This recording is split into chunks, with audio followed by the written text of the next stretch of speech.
Welcome back to a new Pulling the Trigger, our wonderfulicious podcast where we discuss my and then sometimes Mexi's, but usually not his first time, going through of Studio Trigger's pretty much mostly catalog. And at this point, we have honestly, we've been doing this, like by the time this video comes out, and I think by the time we've recorded this, it will have been a year since we started this endeavor. Oh wow, time is relative.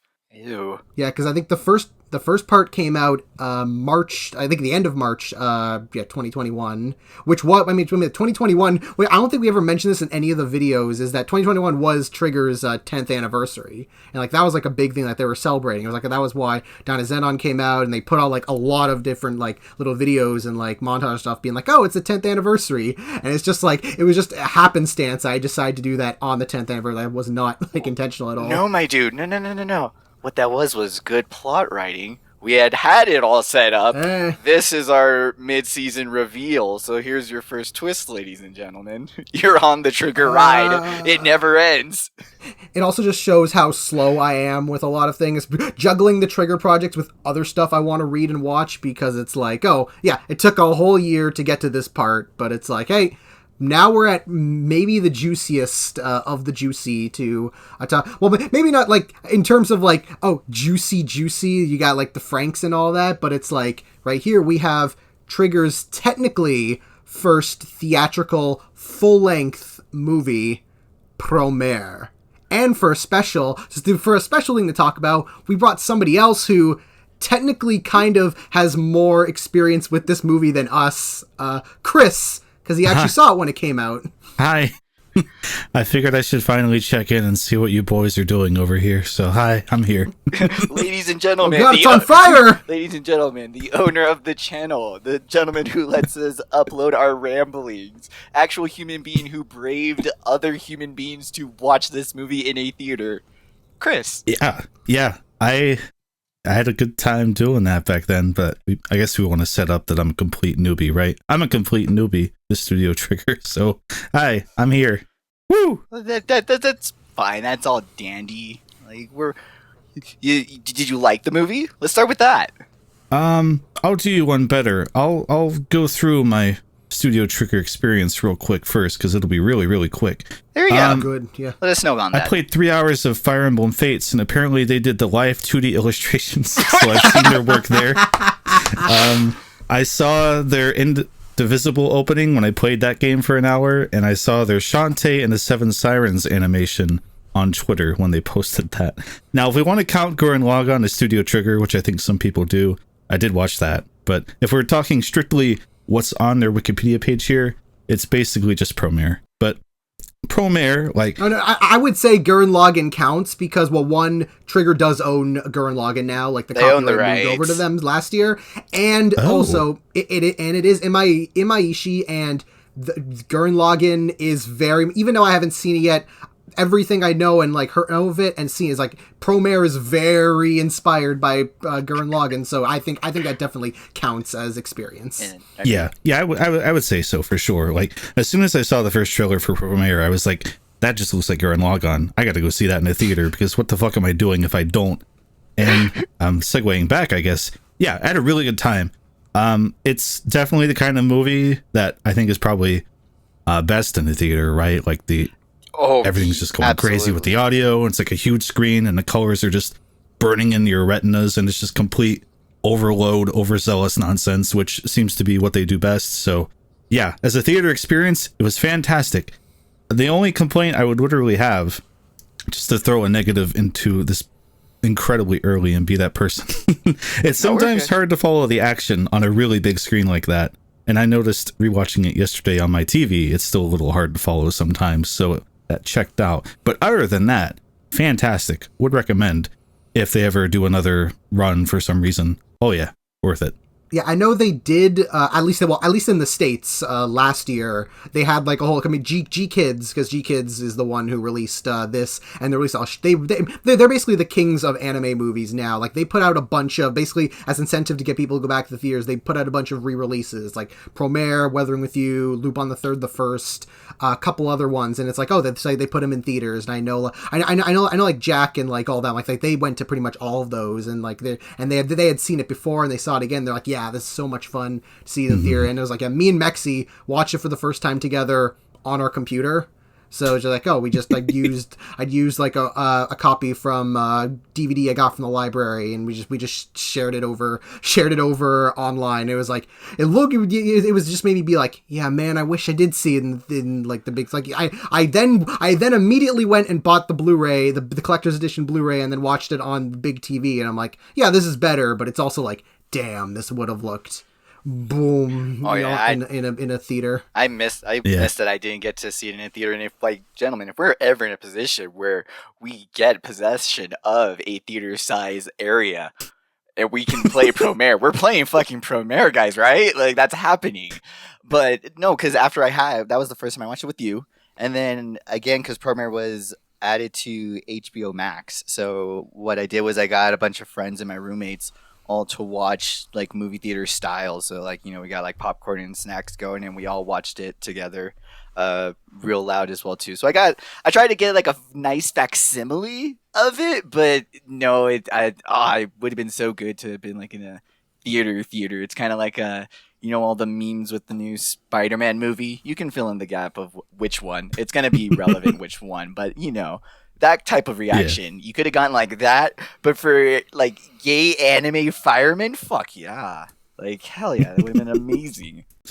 Yeah. Promare as a whole, it really feels like the culmination of Trigger as a not just, I mean, obviously, because it's directed by Imaishi. This is his follow-up to it's follow-up to Luluko. That was his last project that he directed, but it's really technically his follow-up to Kill la Kill, because it's also got the same writer, Kazuki Nakashima, who also both of them directed and wrote Gurren Lagann. So it's kind of like a big thematic trilogy of just like, not only is it all of his stuff that he just loves, and like all of the like the designs and just kind of like a lot of themes and just the aesthetic like just blown up, but also again like everything else about Trigger. Like there is so again like this was something that you like, because it's something that's much more noticeable after going through all of Trigger's projects for the first time in chronological order, is that I can just be like, oh yeah, I'm noticing so much of like just the little thing, like both the obvious and the not so obvious. And it's just, again, it feels like just a big like celebration of them just using every tool in their asset of just being like, we're gonna throw this in, we're gonna throw this in, we're gonna go with that in, but then also try to like do what Trigger does and kind of wove a like important kind of story that they want to like in a thematic relevance that they want to tell, which sometimes doesn't go as well because they're throwing so much at it that they don't have time to really delve into it as much as it can, but then just go fuck it and just throw even more shit at it that you'd be like, I don't care. Look at the giant fire dragon. Bro, and these are like, the people that told us that clothes are clothes and people are people, and that pain is the closest way to bond with those around us. Like, yeah, it was gonna be a lot of touch and go when it came to what messaging and symbols they threw into their theatrical production. That was gonna get a pretty good release. Like, they were throwing full budget. I mean, like you said, it was a reunion of all the big guns. Like, they're bringing everyone back from Gurren Lagann and Kill la Kill, because everyone was, for a while there, was kind of like I don't know, it felt like kind of like with a game studio, how you usually have like that B team sort of like doing the same thing that you have the A team doing on a whole nother set of shows. So like we had kind of like that gap there with Little Witch Academia, and then after that, I don't know if it was released around the same time, but the next one we'll talk about with Brand New Animal, you had that team going. So then they brought in like the more Kill la Kill center team, the more action team going in on Promare, on their design and on that production. So I remember getting super hyped, at least with all the releases, when they were showing like who's even getting on board with this movie. So I know, at least for me, there was a lot of hype even on the initial release of this film coming out from Trigger. But yeah, that kind of just sort of feeds back into the whole like, but I fucking wish I had seen it in a theater. Gonna see some pretty rainbow colors scorch my eyeballs off, both literally and metaphorically. Hopefully someday.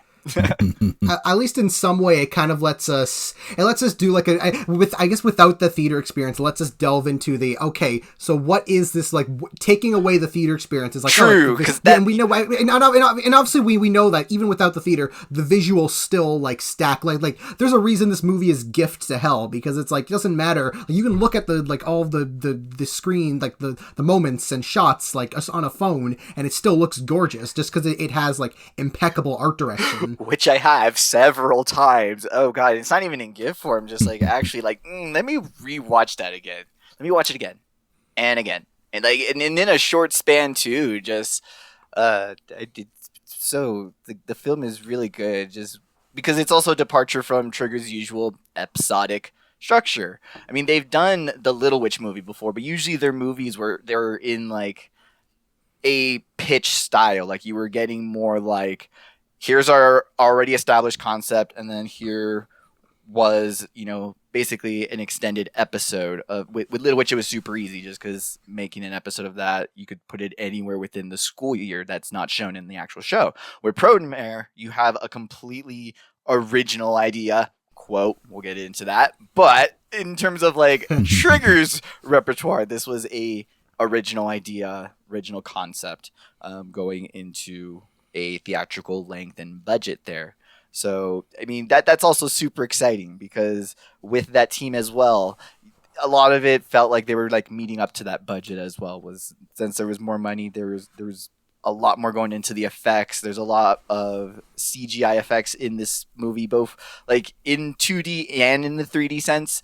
But like I feel like a lot of what we get in like 3D animation in this movie is also really top notch and is just really good. It actually kind of like adds to the style. It has like that whole Wind Waker effect where like it just looks so out that it's always going to look in style because it's so off the spectrum. But I do have a weird question for Chris, just since you had if you remember it though, it's okay if you don't. Did they show trailers before Promare? I want to say like Stefan said, I think it was kind of a G Kids backed release, right? So I think they were running ads for like other anime things and like other movie distribution events from like that company or its parent company or something. I seem to remember Fathom events. Maybe they were just showing that because it's like, oh, they're also doing anime. But I want to say there was like a Studio Ghibli re-release run, at least to the theater I went to back then. I might be conflating. It's been a couple years, but yeah, I just checked there. Yeah, because at the same time Promare came out, like that they released. There was a Studio Ghibli like re-release, so they probably did that. Weathering with You was coming out in a few months, so they might have shown something like about that. Okay. Yeah. So it's like, yeah, if you like, it's probably stuff like that. It doesn't look like there was any big thing. Yeah, there wasn't a lot of other big things other than the Ghibli re-releases. So it was probably just that. The main thing I do remember is that after the movie, they had like a translated interview with either just Imaishi or maybe some of the other principal leads on the film, and they were doing like a pre-filmed interview just put on the screen kind of thing after the movie. It was already kind of late, and I was like, I'm just gonna go. This girl just spilled her popcorn here everywhere. It's awkward, and her drink. I'm just gonna go and get out of here. I gotta get out of here. There's no way in a couple of years I'll have to talk about this movie later, so I gotta go. I'll never have to remember this for anything, so I'm just gonna go. I know on the Blu-ray there are two, like there's one which is just like a very short like interview with Imaishi himself, and then there's one that's like a round table like for the character designers just talking about the movie. So it's probably one or both of those. Yeah. Yeah, I would say so. Damn, that Blu-ray's got everything. Yeah, because the Blu-ray is pretty. I mean, G Kids is like on like without a question the best in terms of anime distribution. Just because like they not only do they put so much effort into like the release and like getting it out there, but like the actual Blu-ray release, like you can find them like pretty much anywhere. It's like they're stacked with like a decent amount of like features, so you're not just getting the movie and that's it. The collector's editions have like a buttload of extras. Like the one I got, like it comes with the soundtrack, which we'll get to that eventually. It has an art book, it has a poster, and it even has the script. Like it has like an actual like like English adaptation of like the script of the movie, and it's like it's different, which makes me think like I skimmed through it a bit, and there are like slight differences between like the dialogue and the scenes. So I'm like, oh, it makes me think that this is like an actual like rip of the original Japanese script, which obviously the script and the movie end up changing. So it's like, oh, this was like the original draft, and then of course the movie dubbed like what the like dubbed and subbed what the finished product was. So it's like, oh, it's like, again, like there's so many little cool things like that they added in, and there are a couple other things in the Blu-ray that we'll talk into a bit later once it gets more relevant. But it's like, yeah, there's something that they haven't seen that I've seen that it's like, oh, it has a cool little interesting thing to mention. We're not sponsored, just opinionated. So first, I'll just quick at this point, just might as well just explain. We'll explain with like what the general setup is, and then just go into our general discussions. Is that the movie takes place sometime 30 years in the past. People faced a bunch of like random spontaneous combustions, which are clearly from some kind of stress related experience and maybe some other stuff, which result in like half the planet being destroyed, blown up. The people who the people who combusted start developing fire powers. The fire users, which are known as the Burnished, start being oppressed. They start fighting it back from their oppressors. It like goes back and forth with all this for 30 years. In the present, there's this group called the Mad Burnished that are essentially they're basically like the terrorists that go around the city of Promepolis and just cause like random fires all over the place. And what we're mainly following is a firefighting group called Burning Rescue and the new rookie Gallo Tamos, who's like he's basically just the up and coming rookie who's very hyper and like very excited and just wants to prove himself. And he ends up facing against the leader of the Mad Burnish, Leo Fautier. And basically, that's essentially the start. Is like, oh, it's the rivalry between these two, and then it very quickly kind of escalates into more and more conspiracy and craziness, and a little bit of racism, a little bit of climate change, a little bit of some eco-fascism. The anti-capitalism, space-time continuum, warp holes, dimensions, and robots. Eggman is involved somehow. We'll get to that. Yeah, we'll get to that. Yeah, and it's a lot. Yeah, it tackles a lot, but what I really like about Premiere is that it never feels like it's tackling a lot. Like, it's doing a lot, but it doesn't feel like it's overbearing or too hard to follow or anything. It's like the easiest movie to follow in the world, but it's also talking about a lot, and I really respect how effortless they made that look. That's definitely on the trigger side, because that's sort of our stamp here, is digging way too deep in the pretty color TV shows, but like that's definitely why I was curious too about this film releasing too, was as opposed to getting their story, their plotting, their theming out in 12 episodes. How are these bad mamma jammas going to get it done in what's this run, like about 90 minutes? 110 minutes. Yeah. Wow. It doesn't feel that long, does it? Fuck no. But it does feel episodic. There are parts where, and we'll get to it, like that you can kind of almost outline, like, okay, this would have been like your first 3 episodes, then this would have been your next like 3 episodes. Maybe this you can kind of, there's also like bits and pieces of characters that you could have like thrown in to extend it out, but this is definitely, a trigger show shaved down to its barest of minimums to get you from point A, B, C, giant robot, intergalactic warping, and happy ending. But we get there. It's a good ride. It's a fun ride. But I think the movie starts off just super strong too. With when they show like that mass burn, when they show how all of the Promare first manifests in the world.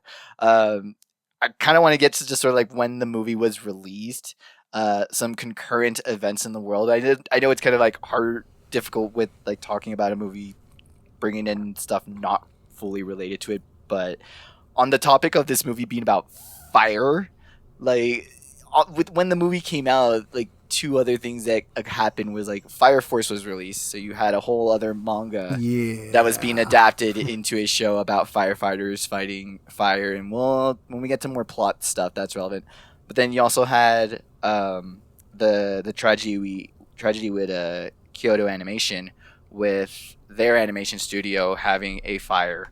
So there was a whole like big weird mess with in terms of like a firefighter anime stuff at the time. Like it was weird. Like it was almost like in the 90s, like when there was a bunch of volcano movies at the same time, like just weird stars aligned and a bunch of firefighting things just happened and a really actually tragic fire happened. It was like, what the actual F is going on? It was outrageous.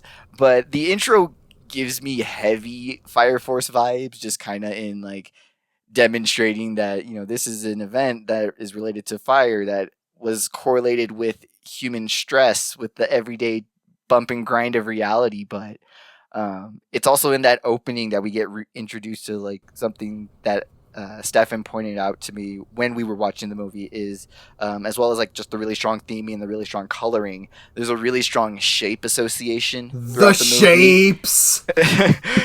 Your meme of saying that Promare is basically the shapes. Shapes. Fuck 'em. It's because the first time you see like the fire and it was like because you see the fire and it's like they're all like little like triangles and it's like yes, and that's such a good symbol because they use it throughout, like because it looks like smoke but it also looks like a flame and it's like, oh, it's so good. I love it, like from the get-go. Yeah, because the first time you see it, you're not thinking, you just think it's a really cool design of like, oh, it's like, this is a cool way of visualizing the fires, like through all these little triangles. And then after that whole like opening prologue and it gets to like showing the city and it's like the first thing you see is like in a lens flare horizon and it's a square. And then once you see the city, immediately I'm like, oh, the regular people are squares and the burnish are triangles. I get it. You see a square even sooner. You see us because when it shows the flame, it shows the flame dying down to a single triangle, and then that one triangle gets blocked into a square, and the triangle tries to break out of the square, and it's like, oh, well, there's the plot. Well, thanks, Trigger. I love it when you give me the plot within the first 10 seconds. It's record fucking time. But yeah, it goes throughout, and it's really throughout the character design, the robot design, the enemy designs, environment designs. It's so good and it's so strong. And just like you said, when you first see it, it just kind of makes it look like a vaporwave flame. So I just fucking love it because it also sets up the aesthetic. It also sets up that you're going to be seeing weird colors and shapes throughout the film. It's so great just to see the Trigger go that whole extra mile of like, well, let's just fucking theme them. Let's tie it into everything else. It's chef's kiss. It's the good stuff. If I had to describe this movie, and it's going to sound negative, but in the best way possible, it is unsubtle. Like, it is as a rock. It is the most unsubtle. Again, like you have the square and the triangle symbolism, but then you have, of course, the burnish and just the whole. I mean, I kept saying like this movie is just hashtag burnish lives matter. Because it's like, yeah, it's like you have, I mean, like, not only do you have the whole thing of like, oh yeah, these oppressed, like this minority group of people who are fighting against their oppressors in a controversial way of like actually like being violent, but in like violent in a non-fatal way, and being very stressful that they're being violent in a non-fatal way. And then you also, after all that, you have like the also on the nose scene of like the pizza scene where they're all talking about the burnish and everybody has their opinions on like, oh, it's like, oh, the burnish is like, oh, they aren't that bad. It's only just the bad people that are making it. And then some people are like, oh, when the Ice Cube gazpachos straight up show up and just take down the pizza man and the old man housing the pizza man. Gee, the authoritative, abusive state that physically and abusively arrests quote unquote undocumented immigrants is called Freeze Force. Weird, right? I mean, it's not like there's any. Oh wait, is that meant to be an ICE joke? Did I just fully miss an ICE joke until this very moment? It probably is. Like, I can't read that as not being an ICE reference, which again is just another thing of people being like, oh, politics don't exist in anime, and like they use Promare as an example because, oh, it's just dumb, stupid action. But like, you see stuff like that and it's like, it's trying to say something and it's not even being subtle about it. It's so heavy-handed. I feel like the only thing lower is like the whole no politics in One Piece. It's like, my dude, did you watch the anime? Did you watch the characters say things? Like, bro, I can't believe Final Fantasy VII Remake made that game political. That's such bullshit. The first mission! Avalanche! Oh my god.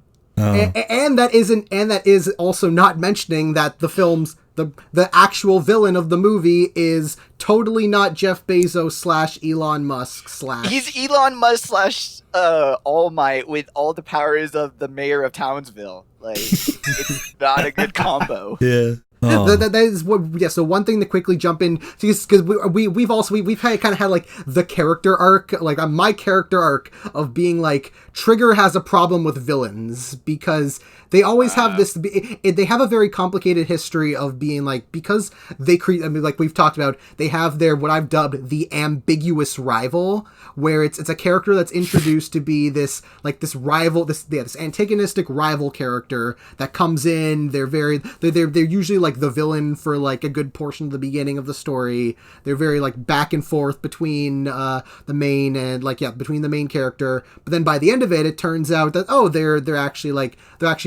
actually friendly all along, or they become friendly and the main character and them become close in some way. Asterisk. Sometimes aliens show up. It's always got to remember that.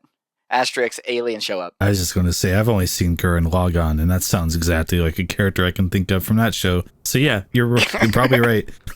Yeah, and so because since they have this because since they put so much attention to these characters, their villains kind of end up falling like a little. I mean, like Ragyo and Kill la Kill works very well, but then you have issues like in Kiznaiver where they end up dropping, like they don't have a villain, but their story is feels like there needs to be one, so it just ends up kind of falling flat.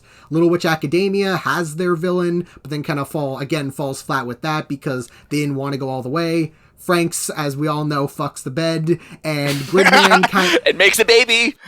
Don't forget the important step! It's got to make the baby! And then Gridman kind of tries to have it both ways, so it's like, it's always this mixed thing, but Promare kind of does a really smart thing, because it's like what we talked about with if Promare was a TV series, Leo would be like a straight antagonist for much longer. Like, he probably would have been like halfway through the story before like Leo as the main antagonist kind of drops it down. But in the movie, it's like, we have that first action sequence, and then after he's arrested and thrown in, immediately it's like, he's thrown in, and you see like all of like the hurt, like the kids burnish, and immediately right there it's like, no, he's not the villain. And like around that same time is when Gallo meets you see Gallo with Cray, and me and Mex were both like, totally not the villain here.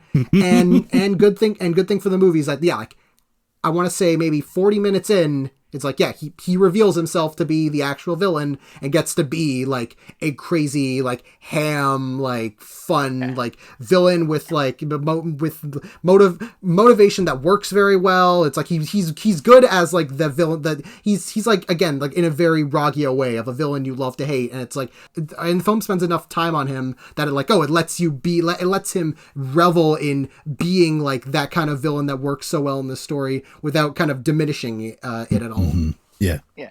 Because they gave him enough to work and still have that, like, that episode 20, 22, 23 twist of, I'm also as powerful as I got. Like, they give him enough to, like, still have that escalation up to that point while still, having that twist villainy in the beginning, and then having the movie focus on introducing Leo Fotio in the beginning as well. Because, like, if this was episodically stretched out to a show, Leo wouldn't be at the beginning. You'd probably see an episode with like one of the side lieutenants, and then maybe another fire episode with the other one, and then be like, man, the Mad Burnish activity is increasing, and then we'd probably get more and more introduced to Leo. He would be framed in this way of being the big bad, but it'd be something that'd only last for about like 3-5 episodes. It'd be something good, quick, and over and done with. But because the beginning of this movie is also doing a lot of things other than like introducing the characters, because like I think it does a really good job of like also introducing the fun technology in this movie as well. The one thing I love about the robots designed throughout this whole movie is that they're definitely tied into like what their additional purpose is. All of the robots used by the fire rescue team are like very adept in like infiltration and like rescue. The fact that the robot can detach from like the support arms and still have an attachment for people to get into is like, oh shit, that robot is designed to be like used in that manner. But it's also super cool and badass and used in fighting scenes throughout the movie while shooting all the ice cubes, which that was also like, oh man, that's why the shape association is super strong, is because you get to have them use all that ice as the opposite of fire, which I feel there's some Pokemon questions to be had there, but that's not big on that. But that whole first scene is super good. Like, you get a lot of the setup and action. I love with Gallo's introduction to with his specific robot. I love when he introduces that its design is reminiscent of like original armor used by Japanese firefighters as well. So I thought that was just, and how that like later ties into the end of the movie, but just like in canon, and that's super great because it's like I love that like that information is given to the whole audience. It's not something you have to go look up, because in a usual Trigger show it'd be like, well, the robot looks super cool, and it's not until later you look on the internet they're like, well, Jesus Christ, it's amazingly designed as well.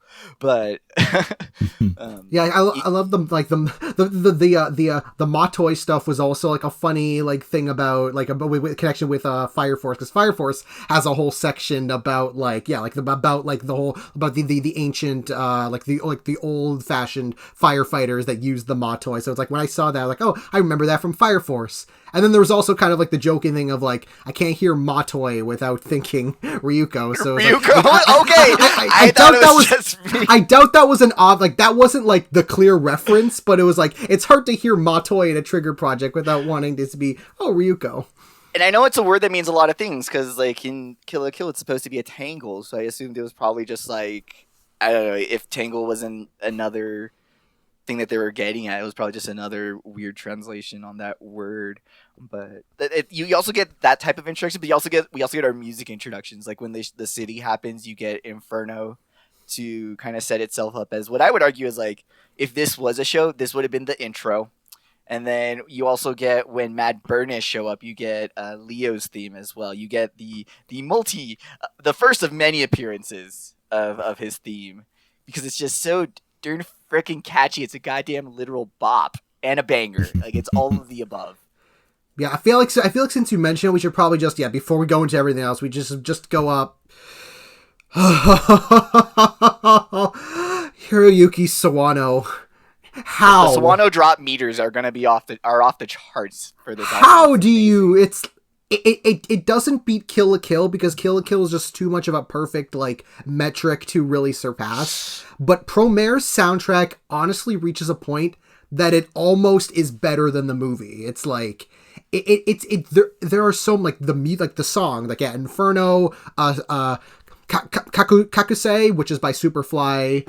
The other Ashes, which is like, oh, Ashes is just but then you get like there's Promare, but that does not help. It's like all stylized, but the track Promare is really good. Oh, Gallant Ones, which is the one that they do like at the very end, like right before the big explosion stuff. And then there's Nexus, which is the other Leo Forte theme.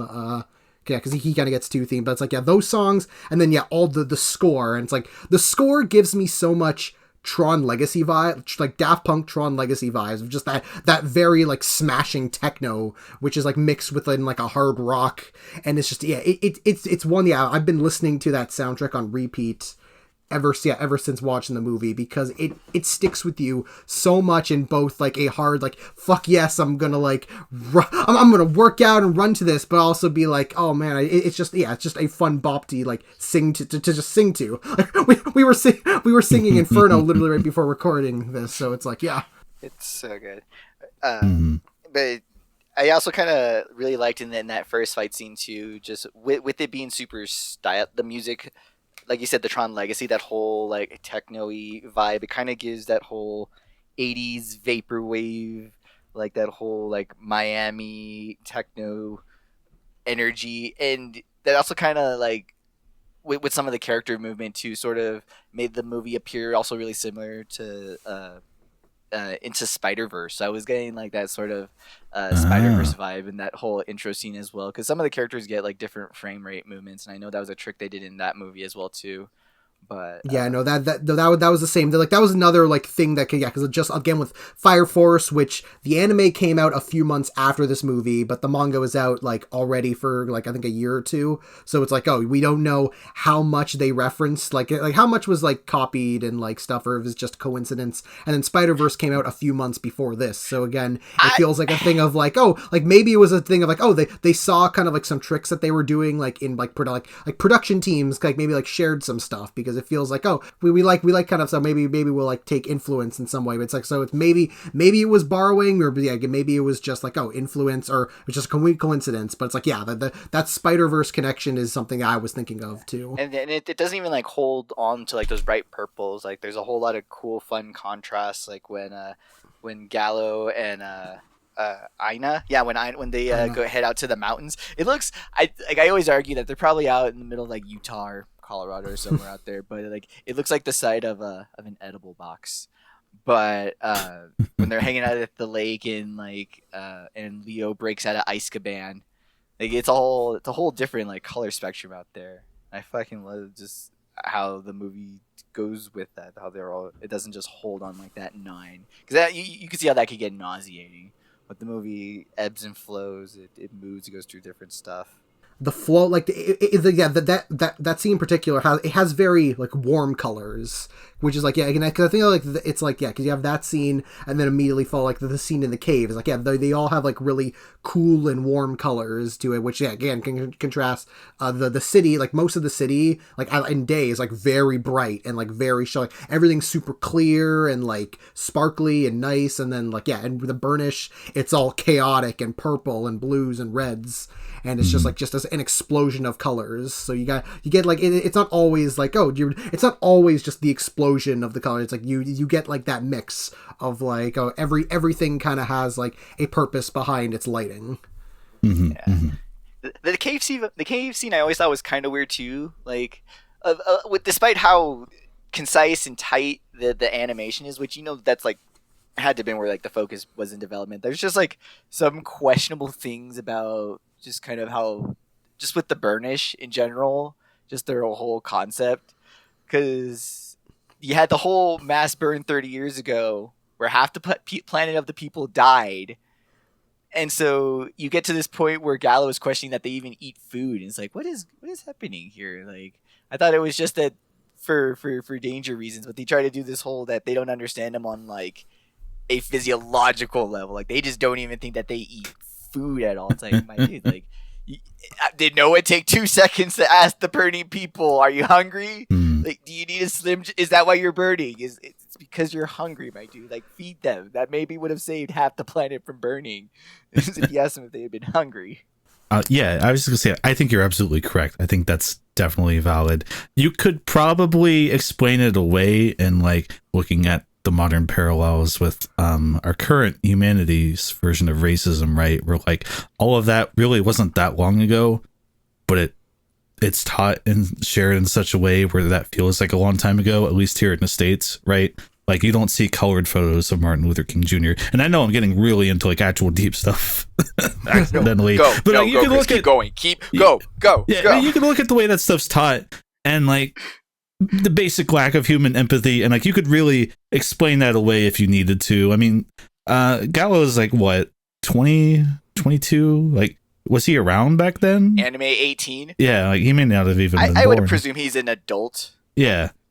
So like, I don't think that like it explains it away necessarily in a valid critique sense, but if you really wanted to like fill that out in your head, you totally could, I think, which is very unfortunate looking at where we're at, but you could do it if you wanted. No, I also always felt that I think that that cave scene in particular, I don't think it's supposed to be like too serious. Like I feel like it's mostly supposed to be about Gallo being a dick. It's just like, oh, I didn't know you guys ate, and it's like, we're people, of course we ate, dickhead. And he immediately is like, oh yeah, sorry. It's like, and I know that. And I understand that that's like the whole purpose of it. Like, that's his change of heart scene. Like, this is how you get, literally the mayor's puppy to turn against him. But it's just, there's also kind of just, like you said, with the unsubtleness of Promare, which I don't know if it's part of the fact that it had to be a movie and they had to just get it out quick. But there's a lot of stuff that it's like, literally a bowler just gets dropped. It's like, and they keep dropping it. It's with with this scene, there's the whole, oh, you guys even eat. But right when Leo's escaping, there's the whole, the actual verbally saying, remember, guys, we do not kill. And then in the cave, when they mentioned that even though half the population has burned and died, every Burnish attack, there's an escape route.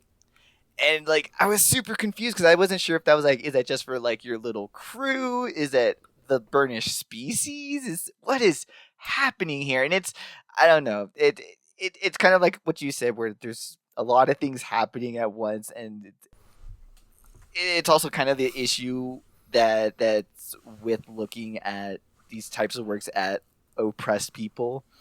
And just the systems on oppressed people. And it's something that I'll have way more to say when we get to Brand New Animal, because I think Brand New Animal just kind of fully drops it. Like, not in the Darling sense where it's like, oh, you had it and you dropped it. This was just Brand New Animal is going to be a whole talk about a mess on its own. But with Promare, just the fact that, like, the symbolism of, like, actually arresting citizens and citizens housing other citizens, as well as, like, actual Azkaban, and then having these while they're escaping the prison verbally saying, we do not kill people, we are non-violent. It's kind of just to make sure that nail gets really hammered in. And like I said, I'm willing to chop that up to the runtime, to this being like, it's a movie. If this had been like a series show like Kill la Kill, then it would have been big flashy font that I would have seen over and over every episode. I would have loved it because it would have been repetitive. But I don't know. I just feel like with the movie length, when you just say it the one time, it just kind of became this like, whoa, that was a huge thing to just like drop there and just continue on. But it gets us where we need to go. We get the scene of him empathizing with the Burnish. It gives us that whole introduction to their like CPR concept and them like turning into ashes when they die as well, which is also triangular. I thought it was really cool. And again, just ties everything again really, really good into their design. Yeah. I also think it's just a thing of like because you like the movie front loads it with all of like again like the racism commentary, and that pretty much after Leo and the people escape from the cave, all of that pretty much just kind of vanishes. It's like, the most you get from it is just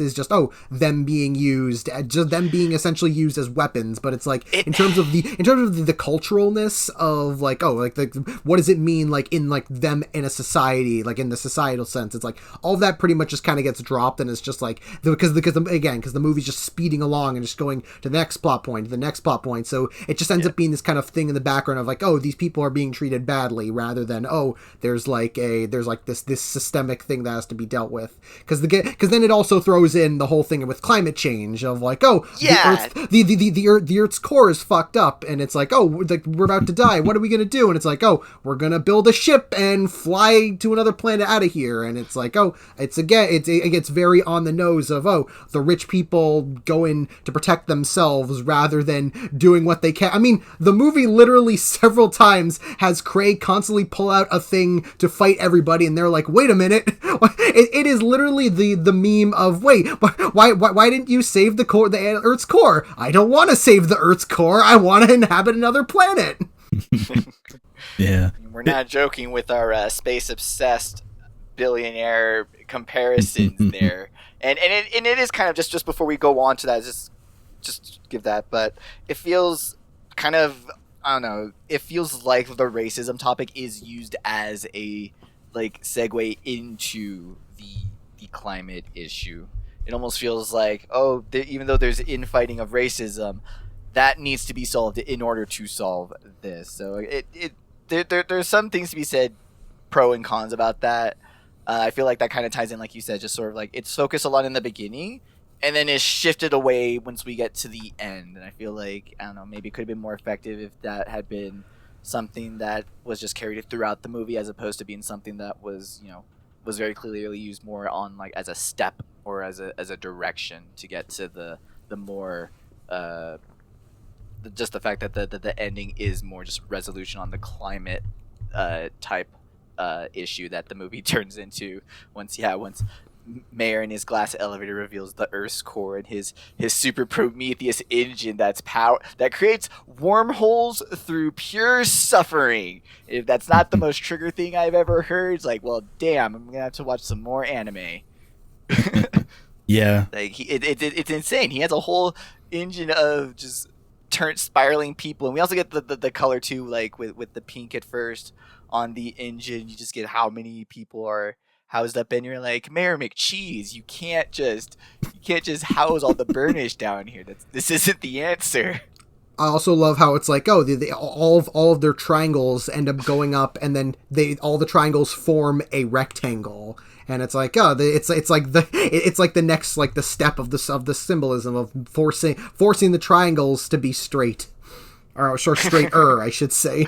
No, you were right the first time. We'll get to that. But it is super cool because it does show the association. We'll see it too between, the fact that a square can be formed out of two triangles, or that you can get a rectangle out of a couple like bent out triangles, and that's like in the plot, in the theming as well. It's super cool. But I do like how they're able to really effectively bring in the whole space-time distortion through like the burnish powers, because like it kind of helps, at least for me at least, when we get to the fun twist at the end that, even the movie itself doesn't take too seriously, so like it's not too big of a deal. But I do like how, the scenes where they're showing how the burnish are used as like the space-time feel for their big, arc that they're gonna get out. I don't think they ever call it an arc. I don't think out of all of the comparisons that they do in this movie, I don't think they actually refer to like their ship like as a planet arc. But I do like how they kind of just bring it up that, if you burn out a burnish person, you can make yourself a nice fun black hole and travel through space and time, and that means they can get themselves away to a whole nother planet. It's like, well, damn, that is just downright evil.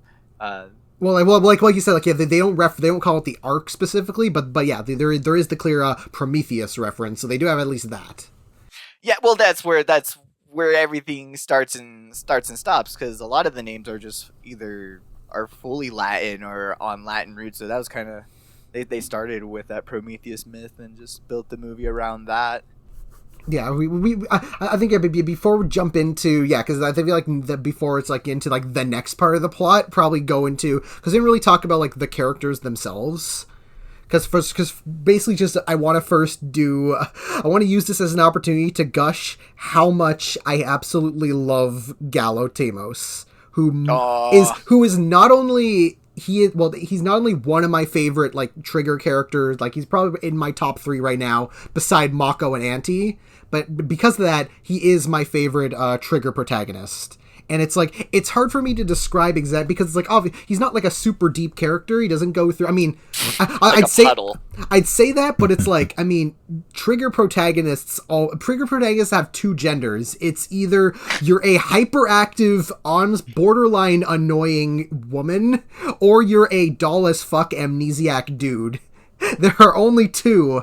And then Gallo comes out of here and is just this super hyperactive, like just very very charismatic, very outgoing, very hilarious. It's just, I know, as someone who hasn't seen Gurren Lagann yet, I don't have like the Kamiya connection, so I don't see him as him. I just see him as Gallo, and it's like, oh, it just makes, I just love like just who he is, and I need to double give special shout out to the English dub, his English performer Billy Kametz, who's fucking phenomenal. Like every line of dialogue he does, he gives it 125%. He's so like, it's just so like every line that he says just gives me the biggest smile on my face. It's just, and it's great because I always loved him as a performer. It's like I thought he's great as Naofumi in Shield Hero, as Marquis in Persona 5 Royal, but I've always wanted him to see him because I like him in a lot of other like small and other dubs.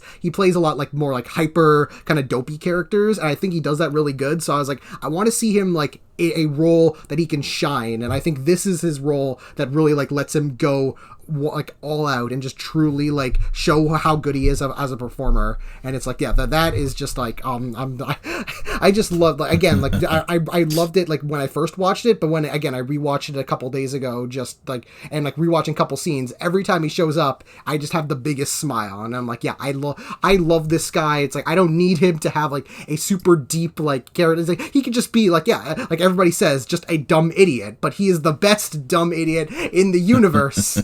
Aw. You gotta love it. Yeah. Chris, since you've seen Gurren Lagann, what's your opinion on Gallo? I love him. I think he looks a lot like Kamina, and obviously both have a great tendency of just running head forward into whatever obstacle is in front of them, even if it makes no sense for them to do so. Like, what comes to my mind immediately when I think of Gallo is him standing up to the fucking head of the... What's... Okay, here's my ignorance. What's the name of the... Freeze Force? Weird ice group? Freeze Force, okay. Yeah. I was going to say that, but I wasn't sure if that was just like a joke you guys were saying. Yeah. I literally couldn't remember. But yeah, he just stands right up to the Freeze Force guy, and they make like a big deal of showing the guy like crouching down to get to eye level with him, and he just doesn't even blink as he's doing this. And like, when I think of this movie, I think of that specifically. But he's also different. Like, obviously the Kamina comparisons are pretty valid, but I think they did a really good job of making him stand out on his own, and especially like Stefan said, the English dub I think is pretty good all around. I haven't compared it to the Japanese dub, but like for Gallo especially, I think it is impossible not to like him. It's impossible not to immediately be on board with this stupid, dumb idiot who just acts completely on impulse, it seems like. Yeah, I adore him, basically. Stefan pretty much said everything I could say. Nice. I think he's adorable. Because it's not even like the first time we've had to increase the Kamina count.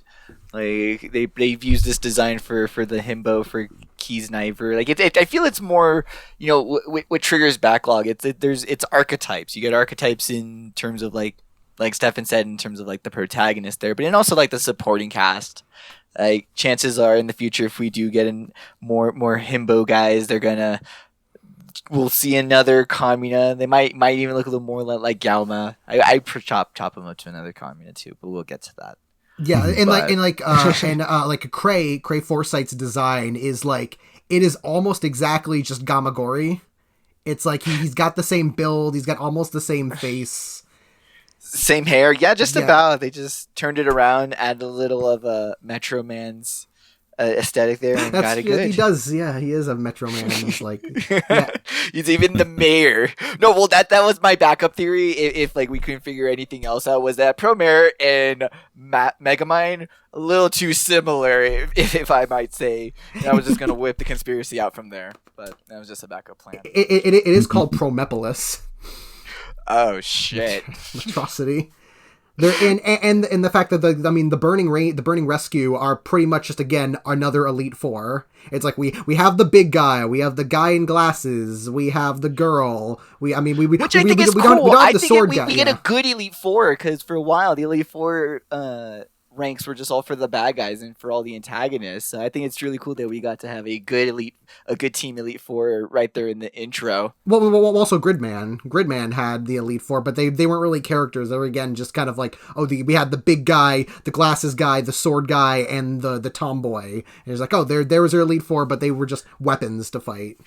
Would it be wrong if I say I felt more character rating out of the fire team than any of the high school Evangelion team? Like, not a knock on the Evangelion team, it's just okay, because and honestly, because I feel like it was kind of disappointing. Like, I wish they would have, I wish they were in the movie a bit more, because again, like they don't really have characters. They're just kind of there to fill in a space. But it's like, again, like their designs and what they do is like, they're likable enough that you're like, yeah, I like them. It's like, you wish there was more of them, but it wasn't like, again, it's like where the people in Gridman, they pretty much just had no character and were just there just to be weapons. So it's like, these guys are definitely up there. I feel that you get a lot if you like. This is probably just me being a bit obsessive. But like when you go through the opening, when you see the team like getting all together with the siren, you can see like in their locker doors and stuff. You kind of see what they're doing when they hear the siren. So you get just like a lot of lightning fast information that, I don't know, like it just in my opinion really added up to a really good solid team that was like, man,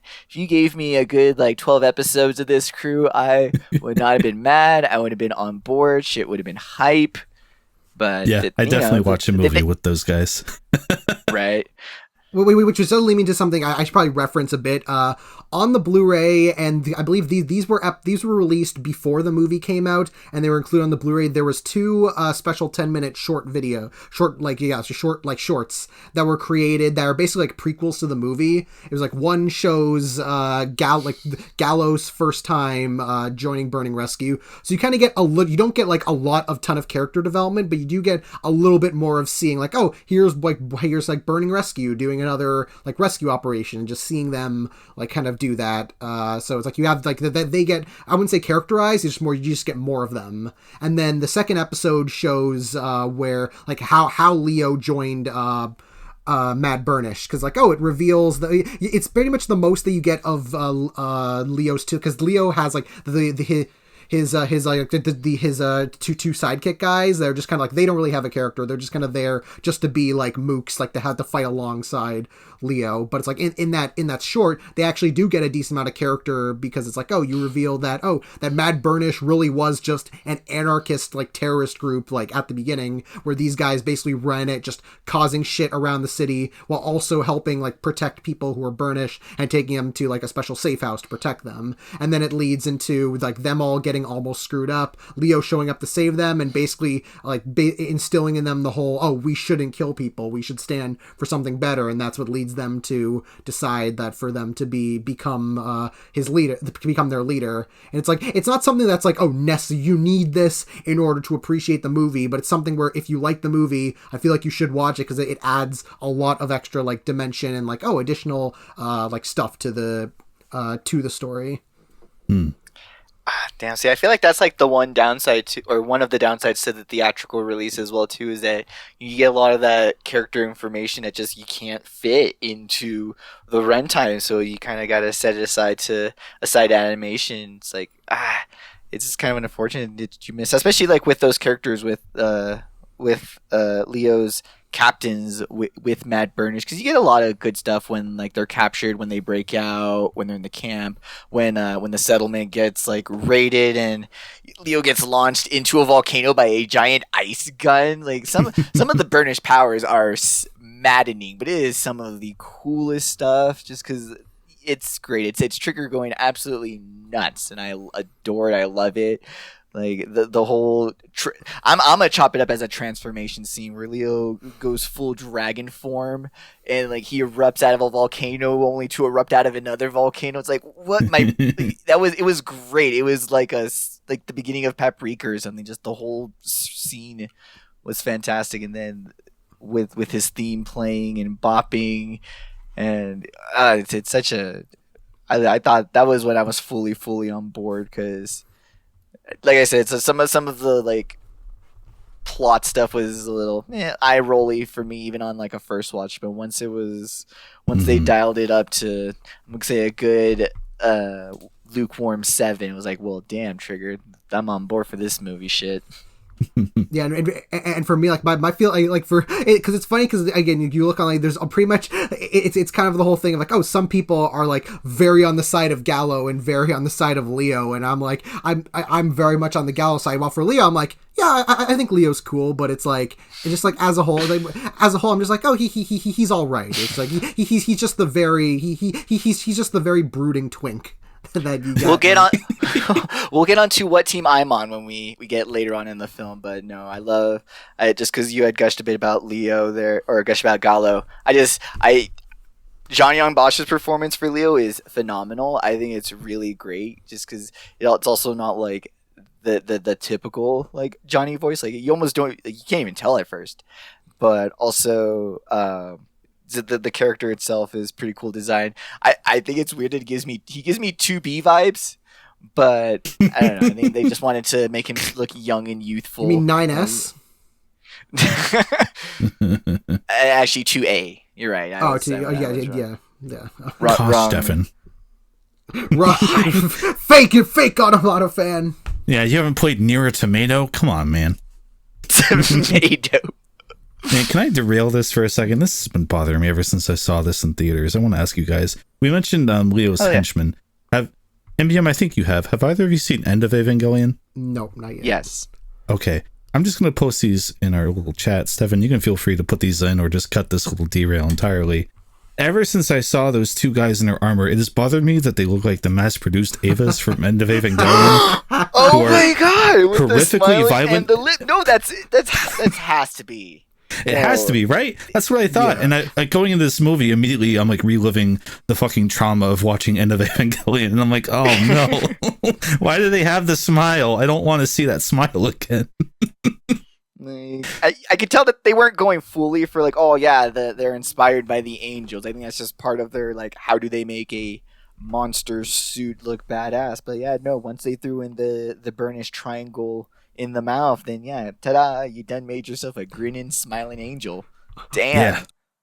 Yeah, that's wow. All I think of seeing the Evangelion thing is Palkia. That's all I see. There's a little Palkia. It is very there, Palkia. Yeah. It's like if you don't see it as like a mouth and see it as like kind of like a headpiece, and like you see like it's like there would be the eyes and the mouth. It's like to derail your derail, did you see like the spooky Palkia and the spooky Dialga where they just have like these giant toothy grins? That one, I might find that one for later reference, but I just didn't know if you guys had seen that one. I think I've battled that Dialga. The Palkia I'm still trying to forget about, but yeah.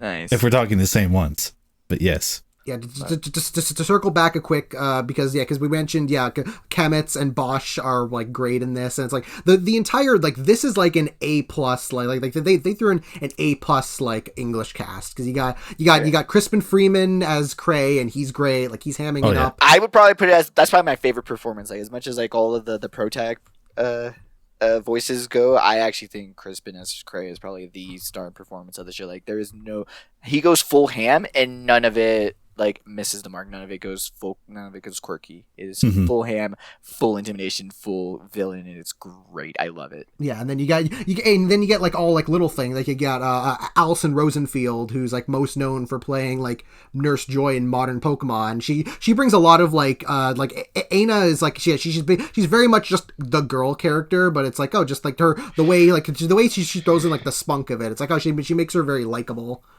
Can I just say something? When I watched the movie with my roommates, this just shows how much like watching Trigger anime has kind of like been going on here. Because I was watching with my roommates, and they saw the position that she was flying the jets in. My roommate looks at me, he's like, "Dude, this gives me Darling vibes." I was like, "No, no, it is like she's doing it in the exact same thing as the Franks thing." And I was like, "Yep, they're." We'll go into a bit later just all of the references that I've like caught, but it's like they're the Aina's she's literally flying in the Franks thing, and again that just proves to me that Franks is considered a Trigger project. They're referencing it right here. They're doing the same thing. But you got her. Steve Bloom plays the commander of Burning Rescue, and he's being Steve Bloom again. And it's fun. Yeah, Steve Bloom is playing Steve Bloom, and I love when Steve Bloom gets a good Steve Bloom role. He's at his Steve Bloomiest, and I would put myself in a burning building for some Steve Bloom. If I'm just being honest. Okay, Computer Girls, Carrie Walgreen, she's always great. The Aina's sister is Erica Lindbeck, which I didn't even recognize at first. Yeah, because I was like, because I'm always listening. Well, first off, again, I keep mistaking Lindbeck and Mendez, so I was just like, my second watch, I just thought it was Mendez, and I was like, I can hear Mendez. Then I looked, and it was Lindbeck, and I'm like, fuck, I keep doing it. Oh. I keep mistaking Ryuko and Futaba for each other, but it's like she's good. The two Leo's two sidekicks are Matt Mercer and Yuri Lowenthal, which they don't get a lot to do, but it's like if you just listen to them, it's like they're having a blast, just making like ridiculous noises in the background. There's no bad performance. There's not even like a mediocre performance. Everyone is on a game. And also, I gotta say, probably the best use of a Mike Pollock cameo, I gotta say. FTCR guest star in a Trigger animation studio. We can stretch it to say that, yeah. Like you may like a lot of projects they don't use their Mike Pollocks very well, but this one even without like making it like doing a lot with Mike Pollock, they do the perfect amount, and it's like they use them in the right way that it's like it was like to quote Joey of all people, he was like, the moment Mike Pollock came on screen and introduced the Deus Ex Machina, I went, ah.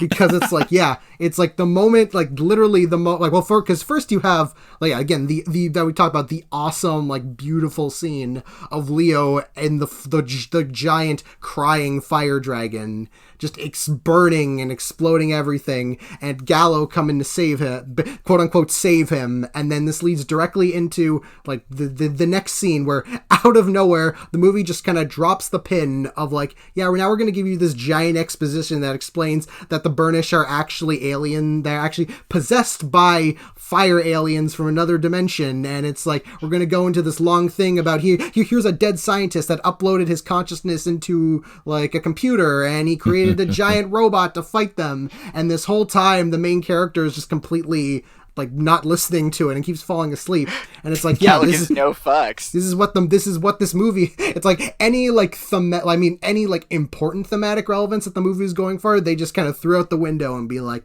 yeah, now we're just having fun. It's like there's still going to be some like thematic like themes and like emotion going through, but it's like, at this point the plot doesn't matter. We're just giving explanations for why the shit happens. No, I'd say they're still holding hard onto the themes too, because even when they introduce the scientist's lab, you get circles introduced too, with just because they drilled in squares and triangles, and so you get a whole another shape thrown in with the truth and the revelations. But I don't know, like when you hear those first lines from the scientist and you hear Mike Pollock's voice, I was so hyped. Like I was as hyped as I was like with the role. I was like, ah, shit. I thought it was a good fun time. And then but then you get the exposition dump, and it goes full like 80s like Gridman hyper pop. Like I think it's a real fun time when he just dumps all in. But it's triggerous when it's like, well, actually there's some interdimensional alien parasites that live on combustion. Like it's like another dimension Earth that's existing at the same point, and that's why it's burning. Like I wanted to actually like understand what the fuck was going on with the whole explanation on the Promare. Like great on the scientist too, when he had graphics for Promare as well too. They did, it wasn't just like on his computer, it just popped up and it was like, way to go. Yeah, so from what I understood, it was like a whole thing of like, oh, the Promare live in a like another dimension, and that there was a rip in the other dimension that like connected the Promare dimension to Earth's core. So it's like the Promare live in Earth's core and connect their consciousness to people that connect with the Burnish. Like that's the explanation that I got from that. And that's where it is that, you know, we'll put focus onto like how like the tear gets repaired, but I don't think the movie actually kind of like focuses too hard on like how the tear is initiated. It was just more that space-time happened, and then you have people essentially getting powers through a space-time leak. And if you like use those people as fuel, you can make a super gate through space-time. And so that's why, like I said, like the little breadcrumbs in terms of like the association with the Promare's power with like what it actually is. Like it's not as super like last episode twist out of nowhere. Like I think they did a pretty sufficient job to, you know, to kind of get some of this set up, so that and it does help too that like they know how to not take themselves too seriously. You know, you've designed yourself the most himboiest, like goodest dumb boy. You might as well have him take a nap during your exposition. You might as well. There's no reason to bother that boy. He needs his beauty sleep. Yeah. So So I think like with that scene, I think it hits the mark in terms of being like an expo dump, because this scene could have been sloppy. Like I just want to look at it that way too. Is that this could have been like a huge mess where we're like, whoa, what's happening to this movie? Like what's going on? But no, I think it all manages to stay pretty within like the boundaries it talked about. I like when the Deus Ex Machina gets shown, and you know our good boys get to fly around in a Baymax bot. Like, yeah, there's just so much stuff in this movie that just reminds me of other stuff, and I feel like that's to the movie's credit, and also kind of like not. But I think it's fun to be like, oh, that reminds me of X, Y, and Z, because that's also very in Trigger style. Like I feel I want to chop that up more to that than anything else. That if it reminds me of something, they meant it, and it was meant to be like, hey, this is to remind you of that. You say that because I was the exact same way. I'm like, it kind of looks like Baymax, and then I look into it. The main character designer was a character designer on Big Hero 6 and designed Baymax. So, oops. Yep, there it was. It was intentional. Baymax. It is Baymax. Well, good for Baymax. Good for him to be in the universe. And I do appreciate it because again we've talked about how they've Trigger keeps using aliens as a scapegoat. I was glad that they didn't use aliens as an antagonist. Like, I was so scared that it was going to be a thing of like, oh, the Promare are actually like the Promare are like evil and like manipulating the Burnish to do all these burns to like cause chaos and all this. But no, it's just the Burnish are just like living, like, just they're basically just like, yeah, they're like spirit animal things that just happen to connect with people. You know how bad that would have tied in with all of the like racial setup, just the whole like subjugation with all that would have been like, oh, they're subjugated because they're aggressive and violent. They actually are aggressive and violent and being controlled by an alien. That would have been awful. Like, it would have been such a terrible, bad movie. And I feel like that also, Promare kind of points out a thing with like the Trigger lineup too, with that whole, and then the alien show up twist is that it kind of really depends on like how you use the aliens. I feel like the big issue with how repetitive it was getting was that it was always, like you said, an evil invading alien force versus it's aliens all along is something different. Instead, it's that the aliens are not hostile, that the aliens are a part of the solution, that the aliens' wants and needs can be reconciled, and we can all literally get a happy ending. Because even within Trigger, all the way back to Gurren Lagann, the aliens don't win. We don't want the aliens to win. They're the bad guys. They're anti like progress and anti-human spirit and anti-love and anti-fertility.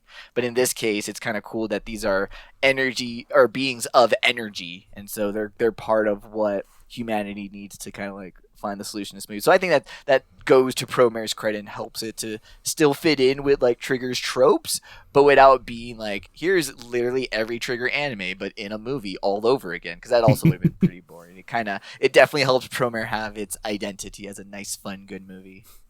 And again, that's on top of, again, all the other references again, because you have the giant logos that keep showing up everything, which is like, yep, that's obviously Kill la Kill. It's like, yeah, they do the text in the same Kill again, they do it just as good there. It's like you got little things like we already mentioned the Aina driving the truck like the Franks. The computer girl has a little mouse thing that looks almost exactly like Akko as the mouse. It's basically, he's wearing a little fire helmet backwards. I didn't notice it at first. I thought he was wearing like a top hat. It looked like what Tony Chopper wears. But then I noticed that, like, oh no, it's a fire helmet. It's like, oh, that's adorable. So I feel that character is also pretty underused. If we had gotten this in a show format, there would have been more silly mousy scenes, and I would have appreciated it. Yeah, and then you have when they because first of all, when they suit up in the Deus Ex Machina, and they're like wait they straight up lampshade the fact that everything was just a complete coincidence, and be like, hey, what would you have done if we didn't show up here? Oh, the world would have just been fucked. Oh well. It's just like, yeah, they know it's kind of like, again, lampshading, kind of like some story like points are ones that you should be like, oh, you should maybe criticize if things seem like too like poorly handled, but like this is like a plot point where it's like, oh, if this doesn't happen, a story doesn't matter, so a story doesn't happen, so sometimes some shit just happens. It's like, yeah, so what? So what if it's a giant coincidence that it's like, again, they literally call it a Deus Ex Machina. Yeah. Like, let me break it down in a really easy way. Like, what your intentions are in a story when you bring up oppressed people is important and needs to be questioned. Where the giant robot came from is not important and does not need to be questioned. Those are just facts. That's it. So long as you get that, life works out better for you.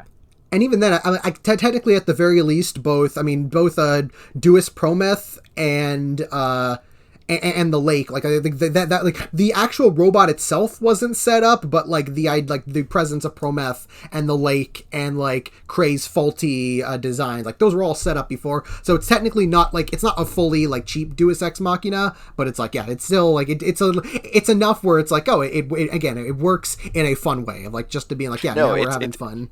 Yeah. It's in the title. It's named it. It's great. It's fantastic. It fits into like all the Latin naming. Like, hell yeah. Like, more movies, if you're just going to name all your characters in a Latin root, you might as well use an actual literal Deus Ex Machina. It's great, and it's Trigger hitting everything correct. And then we get two things. We get Trigger doing the thing that you wanted Franks to do all along, is have the two dudes pilot the robot, and they do pilot the robot. Yes, they use Leo as like the fuel source while Gallo having the Robotech experience pilots it, and it's great. No, you're absolutely right. I thought it was fantastic. And the fact that they completely make over the robot as well with fire, and they just combine their names when they name the robot. Do that more often. Just literally, who's piloting the robot? Put their names together. I could have called it the Gallo Lico, but I'm pretty modest, so, you know. It's great, and it gives him all the characterness in the world. It's great. Yeah, no, it also like shows like my other favorite thing I love about it is that, yeah, again, I love characters that are like, they're better fighter the more in their delusion there are. It's like, oh, he shows up, they fail, and he's like, what's wrong? It's like, I don't know. It's just I just like this whole robot sucks. It's like, well, how am I supposed to look cool in this? And Leo's like, fine. Transforms into Inferno Cop. Yes, let's do this. And then it's like, and I love how they like verbally say it as well too, that like he's the fiery firefighter versus Leo having the more cool down demeanor of a Burnish. Yeah, it's like, this is great. Like it's all that good like character design, just like checking off, paying off, like building everything. Because like having those moments, even though they're obvious, like, you know, it adds to that like tension buildup that you kind of get here at the end of the movie. That I think is also really successful. That like they're able to do what's usually done again in like 6 or 4 episodes of a series. They were given like a much shorter time frame now, especially because you got like the stuff that like because Leo. So I mean, Gallos' whole thing is that he feel like he's so fired up and pumped up because it's like, oh, he feels like, yeah, because he was somebody who almost died to the flames and was so he kind of feels like, oh, he has to give everything 110% because like, oh, it's like, oh, I was so like he was like I should have died but I didn't, so I'm just gonna go all out with like giving all of my energy possible, while like Leo's whole thing is that, oh, if I go too far, it's like then I'm gonna like combust and go crazy, so I have to keep my emotions in check. I got to be very cool and very collective, which is like, yeah, because when he does let his emotions run, he turns into the giant dragon thing, and then so you have that thing of like, oh, they both gotta learn in some ways, gotta like keep their emotions intact, and then that leads directly into the twist for Cray, where it's like, oh, Cray turned out to be actually a Burnish, but it's like he was a Burnish that held in his, like, it's like, oh, he's what happened, like the whole time the Burnish are like, oh, we need to set our fire out, like we need to actually burn, or else it's like, because the burn, like the Promare are telling us to burn, and it's like, because Gallo's like, oh, well, can you just not do that? And he's like, it's not that simple. And then when you look at Cray, and it's like, oh, Cray didn't like he held it in all, like he kept it hidden the whole time, and he turned psycho by the end. So it's like, oh yeah, that shows what happens when you're holding in your emotions and then let them all out the wrong way. It's like you turn crazy. Mm-hmm. Yo, and what about the whole like Persona 5 level twist of like he was also the one who started the fire in the first place, and he just like picked out a child out of the fire he started and claimed to have rescued it to build up his reputation. I was like, well, damn. Like, to me, I felt like that was a good like actual dark twist on everything. That, you know, everything else was staying pretty within the realm of lighthearted. It was more focusing on the whole, like, you know, the Earth is literally on fire being the main problem of the series. But when Cray's given his whole like revelation that he's the strongest of the Burnish, and like how he doesn't even like Gallo, he's just trying to off him by putting him in the crew with the highest mortality rates. Like, it's like, shoot, not our boy. How could that be? Like, he's kicking the puppy, and the puppy keeps coming back. There are two like I not like overused tropes, but tropes that come up a lot. I feel like I couldn't name any specific examples, but I love a dumb idiot main character whose inspiration turns on them and reveals them to be more stupid than they even realized by accident. I love when that's done well, and then I love when the extremely cool and calm collected villain actually turns just fucking crazy and is just like, all right, I just want you dead, and no holds barred, like nothing matters. I'm just gonna rip you limb from limb because fuck you. And this movie gave me both of that. Oh, so good. Like what you guys were saying earlier about Crispin Freeman, he's extremely good at just playing into that extremely well. And oh, I like it a lot. the moment in the fight where the moment where he keeps making up names for his robot, and then he makes up a name for his robot, and he's just having this giant monologue to himself while doing the fight, and then he just goes, "Stop making stupid names." And his office is his robot, because I love the whole thing about the center office. Gives me real panty and stocking vibe as well too when we get to that. But I just love how you take the square and instead it's rectangles, but the rectangles all jutted out of the center tower. It's like, like playing Jenga, and like how his office is completely detached on the side of the building, but it falls off and it becomes the robot. It's like, what is happening? It's so beautifully gorgeous. And then the fact that everything becomes not full like fourth wall breaking, but just like Cray giving him shit about naming his attacks, and there's always a robot doing a thunder kick. It's not a Trigger production if there's not a thunder kick reference. And I'm so glad we got all of our like mecha references thrown in here too. It's such a good it's such a good moment. Just kind of where the whole cityscape turns into the ship too. Yeah, and then there's your Gridman reference, having the two giant robots fighting, and also the Gurren Lagann reference of having a literal drill. Yes. Yeah, the ultimate creation from the scientists is a drill, and you bet that was one of my favorite moments. So good. Like, that would be Trigger's symbol of hope and all things, would be a drill that started it all. Yeah. They and I had to ask you, Stefan, because when you have the scene where Cray, he actually has Leo, and he's like spilling his whole truth, and he basically fire blasts Gallo out the way. Leo does fire hair, I think, happens. I'm a little touch and go in the scenes. That's why I had to ask you. And so Gallo gets launched off, and he's revived by a flame, and he goes back. And then that's when you have the Gallant one moment where Cray just decides to just completely incinerate him away, but Gallo survives the flame because he's a lovable knucklehead, and sometimes just having a hard head is all it takes to be the bestest boy and change the universe. And with a bitchin' soundtrack, a Sawano drop or 5, it's more than enough. It's more than enough to get that taken care of. On my most recent rewatch, I think that might be the most satisfying Sawano drop, of just the bump of his feet as the song's going, as he just busts by forcing his way through the flame toward him, and then he grabs him and he does the whole thing of, "I'm gonna save everyone, even you!" What? And then punches him in the face. It's like all that, all as Gallant One's playing. It's like, that was so satisfying. Yeah, because I had to ask you, because I wasn't sure if that moment was saying that like Gallo had become a burnish, like if that was supposed to be a moment where it's like, oh, the lines are like blurry or something, or he was gonna be like sort of like a whole Avatar thing, like bridging the two worlds or some shit. But you mentioned that it was probably just more like how they literally say that, like it's just Leo using his flame to protect Gallo in that moment, and so Gallo gives it back in another of the hypest scenes in this whole fucking movie. This one I had heard happen when the film release happened, and everyone was like, "There's a kiss, there's a scene. This movie is gay." And I was like, "This movie can't be gay. There's no way they made a Japanese." I was skeptical at first, but my goodness, when Gallo takes that flame and he CPR puts that flame into Leo's mouth, and they are lips to lips, and they are embracing, and they are in intimacy. Yo, that's a kiss, my bro. As a report from the live audience that day, the live audience was very, very happy with that scene. There were cheers. So I love how there's also like a whole like stay mad like angle of it too, of people they're like, it's just CPR, it's not actually anything. It's like, no, my dude, there's a whole case scene where we see what just CPR looks like, and I'm gonna tell you, that scene looks nothing like this scene where these two Goodissa boys are putting their mouths together for the lives of themselves.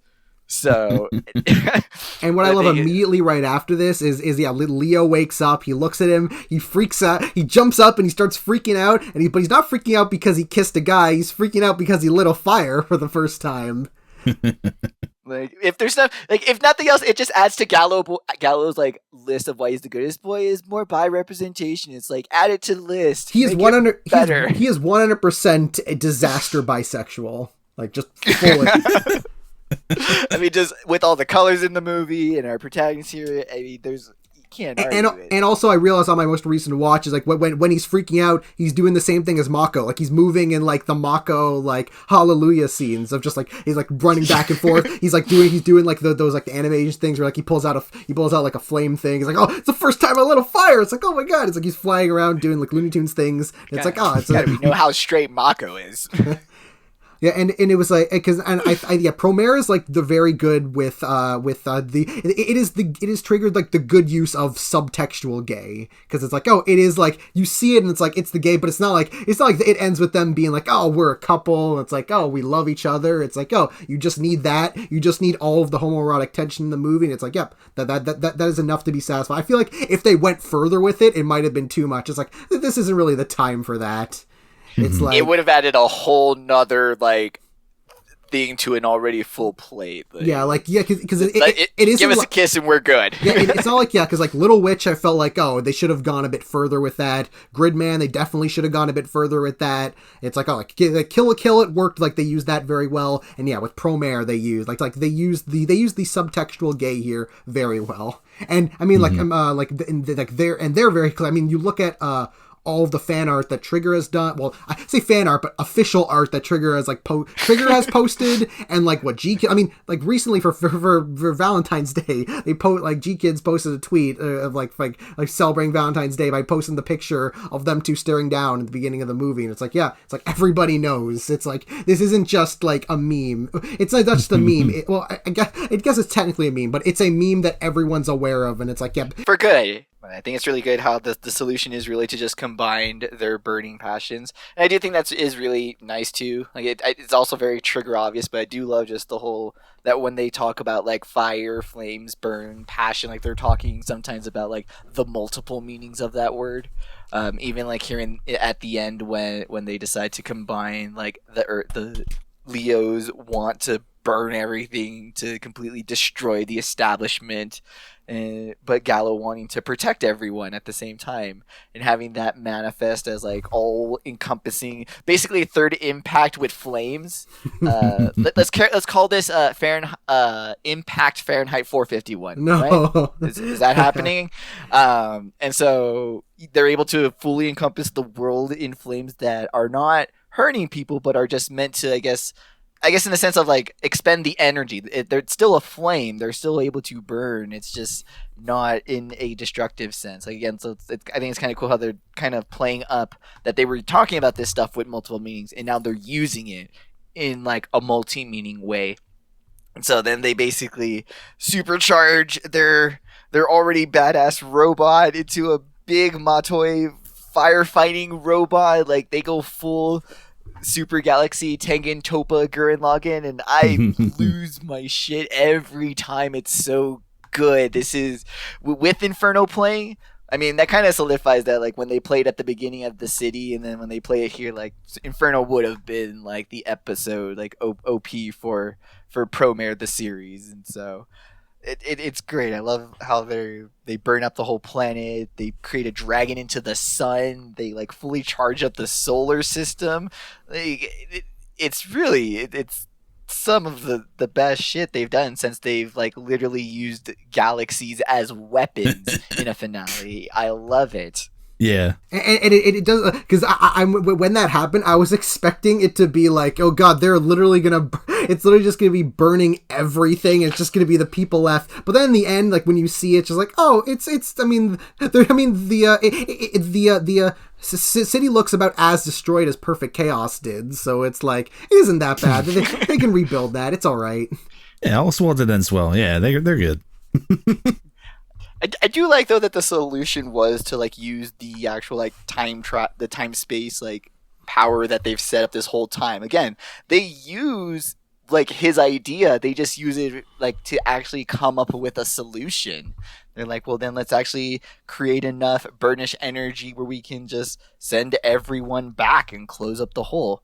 Like it's kind of cool that they don't explain like how they close up, but no, the fact that it's set up that how like you kept saying throughout the movie that they bring up that he could have used these ideas, this technology for an actual solution. So it's only by working together and bringing what everyone wants to the table together and not like fully imprisoning and denying basic rights to each other, can we maybe come up with a solution that keeps our actual planet from literally being on fire? And it may be a Sawano dropper too. Again, those are very important. Those are very important to this equation of success. But I love it. I love when the Promare like disappear and you kind of get like the staticky effect, because you get that in other scenes too. You get it like in the cool like geometric intro, which is still, it's such a hype intro. I love it every time.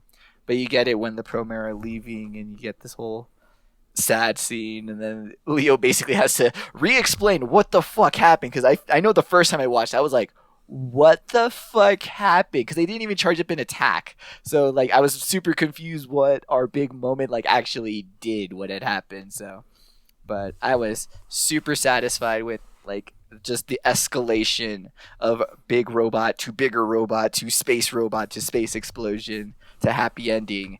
Like it's always a fun ride, and the Promare flavor of this ride is one of my favorites.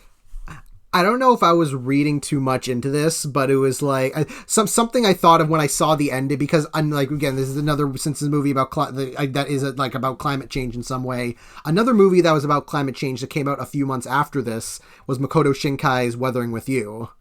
So it's like in some ways I thought it was interesting. Like, oh, both of these movies. I mean, and this was these both came out in 2019, a few months before 2020, and a lot of shit happens. So I thought it was like an interesting thing that they both had movies that are about kind of like issues with the planet. And I kind of thought, again, for some reason, spoilers if you haven't seen Weathering with You, but the fact that Weathering with You ends with basically a, you know what, fuck the planet. Fuck the planet. If it means people have to die, then no, then fuck the planet and just try and rebuild. And it's like Promare has kind of a thing of like, yeah, you know what, we're gonna save everybody. It's like we're gonna burn out everything. Like shit is gonna get destroyed, but it's like whatever, we'll rebuild. And it's like, as long as people that shouldn't be the ones to sacrifice themselves for other people are like, as long if that's the only option, then fuck the earth. It is pretty much what both movies, I felt, final answer was. That pizza boy didn't deserve this. Yeah, exactly. It's like, well, thank you, Stefan, for confirming that you are in fact not an eco-fascist. We were worried for a bit. Right, like the movie 2012 did the same thing. Like obviously more on the schlocky side, because we all thought like the world was going to end because of my encounters, but like it was still that whole idea that like, you know, any solution to if we're all in trouble, we all literally do not have a plan to save all of us. So but I mean, like Smash Mouth said, even back in the 90s, like the ice we skate is getting pretty thin, water's getting warm. So I mean, this is a problem that we gotta work in and figure it out. So like, I wouldn't even like look it on the negative that there was again an overlap of movies focusing on like climate and on like us as like the limited resources on the planet, like what are we gonna have to do when we face that. So like it feels like, no, it needs to be explored. We need to talk about that. I don't know if anime's not gonna have the answer for that, but it makes for a good, you know, a good romp for a movie. Yeah, it was just like another like interesting example of, again, another similarity, probably unintentional on like Promare's part, of like, again, like not all of the intentional references, but then a lot of like the maybe unintentional reference. Again, this stuff like Fire Force and Spider-Verse and just like anything else that seems like, oh, like just like how they like both structured it and just the overall design and aesthetic. And then we'll get to it too when we get to Brand New Animal, but even like how this villain's like motivation kind of folds into like their next project as well too. I feel like because Promare was this theatrical release, that like a lot of like stuff that went into it just had to like be either reused or what had to just like, it was just easier to like make something similar for other projects so that everything got done and created. Because that was the thing, is like they were trying to make their shows also at the same time. Like there wasn't really like a big gap in their usual production schedule in terms of their actual shows. So like even on that, I see Promare as a really high success. Like they show that Trigger pulls it out, that you give them that money, you tell them to go nuts, and then they will go nuts, and they'll make themselves a kick-ass movie that you'll want to watch over and over and listen to the soundtrack over and over. So all we got to do, you're saying, is back the Studio Trigger Patreon. Yeah, no, I did. Have we not been saying that? Was that not the message of the podcast already? Oops. I completely forgot they had one until tonight, and I was like, didn't they have a Patreon? And oh my god, they do. Yeah, I know we did reference it. I think in the first episode. Yeah. Weird. You should definitely support them over ours. I mean, it is a thing with Trigger. I mean, like, because Trigger is like, I mean, because we did talk about like a couple projects are like ones that they've done as co-productions in some way, because it's like, oh yeah, they're still Trigger reminds me, like, especially going through all this this journey, Trigger the most reminds me of is Platinum.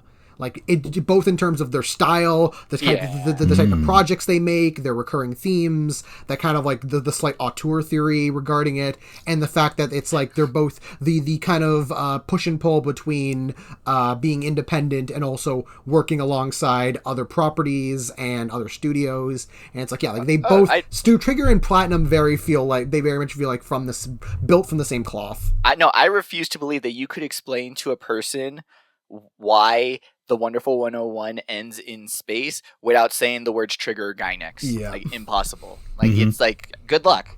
I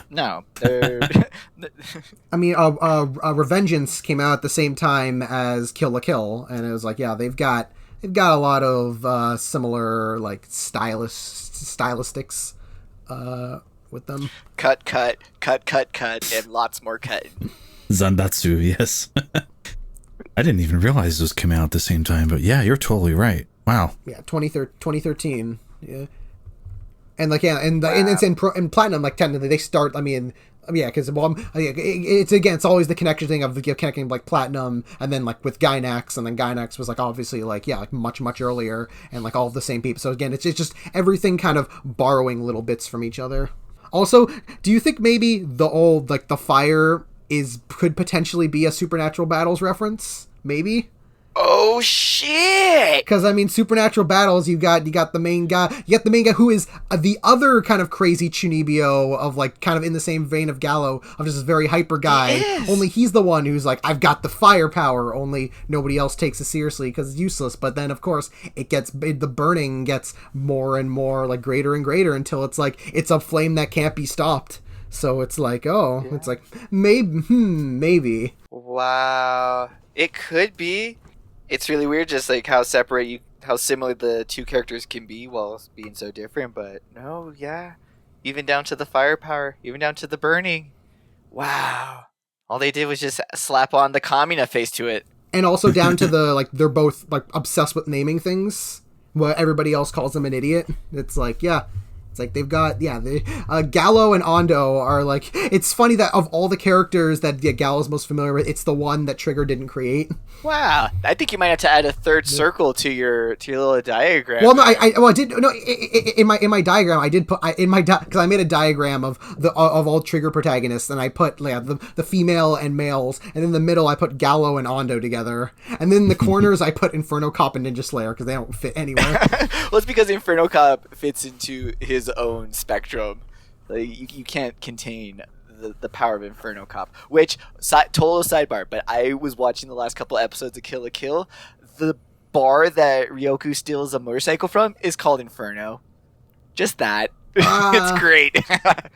Yeah, and then and it is a thing of the song's called Inferno, and like, I mean, Inferno is like, that's back that is Trigger's origin of like, Inferno Cop was their first project, and it's like, going to this the thematic and imagery of fire, and the name Inferno, it's like that's just all connected with Trigger, like, from the beginning. So it's like, it is like very like poignant that their first movie is something connected to fire. And I do hope they bring back the whole aesthetic of like the triangles for Flame 2s. It's kind of in the same way like how the life fiber red lines, how they've brought that back, every once in a while. I would not be mad to see some like hyper violet triangles just show up in random things. It would make me very happy. Yeah, definitely. Like, yeah.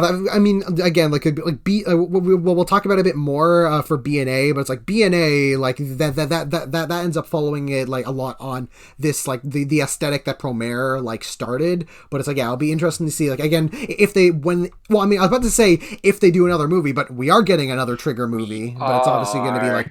But it isn't a Imaishi movie. I mean, Imaishi's next project is going to be the Cyberpunk series, which is it's still slated for this year. So it'll be very interesting to see what kind of visual if visual style, like if it's going to be very similar to Promare, is it going to be something completely different? Is it probably going to be like a mix between that? I mean, like, just like I think because we only seen like one like poster for it, and it's like when I see it, it makes me think of Promare crossed with like Ninja Slayer. So it's like, oh, maybe like we'll get something like that. Again, it is at least cool that like, yeah, it is, especially because Imaishi is the he's the founder. He's the founder and like the background like CEO guy of Trigger. So it's like, oh, you'd think that he just kind of like maybe Promare is like this one time thing, but then he just go back and just like be in the corner and just do overseeing stuff. But no, then he's going to they have a Cyberpunk series. So it's like, oh, Imaishi's still working. So we're still getting stuff. We're still getting stuff from him. And it's like, oh, so it's very good. It's not like this is like a swan song for him. It's like, oh, we're still going to get stuff from him, and that's going to be exciting. Yeah, it is really exciting. Is The Outsider... Sorry, I just have to ask real quick. Is The Outsider... Is this a Cyberpunk series or a Cyberpunk 2070? Cyberpunk, the game. It is a connection to the game, yeah. Well, at least that'll probably be good, right? I mean, we haven't heard anything of it like since I think we just heard it got announced like 2 years ago. It's set for this year, but we haven't seen anything, and it's gonna be on Netflix. But yeah, we haven't seen anything from it yet. So it's like maybe they've just been slowly working.